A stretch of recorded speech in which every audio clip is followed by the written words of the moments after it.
L'Olympique Lyonnais ne peut plus se cacher, la crise est bel et bien là. Dernier de Ligue 1, toujours aucune victoire.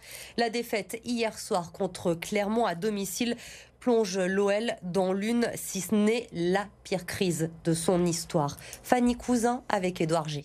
Une série noire, 9 matchs de Ligue 1, 3 nuls, 6 défaites et toujours aucune victoire. L'OL vit le pire début de saison de son histoire. Dès que tu n'as pas la juste énergie, la juste intensité, la juste rage, dès que tu n'as pas ça, même les petites occasions, les petites doutes, ils ne te vont pas à faveur. On est dans une dynamique où on n'a pas les qualités pour aller gagner ce match-là, donc c'est difficile. Le mal lyonnais est profond et la menace de la Ligue 2 très claire.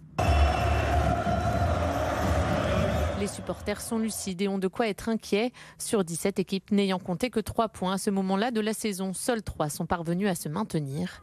Mais la relégation, le propriétaire de l'OL, lui, préfère en rire. L'équipe est trop bonne. Les équipes reléguées ne jouent pas comme ça. Vous qui regardez le football depuis longtemps, vous le savez très bien. Vous devez poser la question, ok, je comprends, mais je ne suis pas inquiet. C'est juste de la parlotte.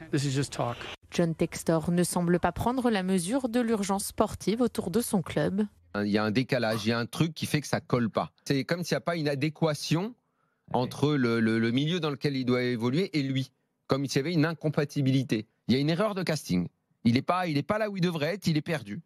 Depuis le rachat par John Textor, l'OL est en chute libre. 18e et dernier du classement, l'opération maintien est bel et bien lancée.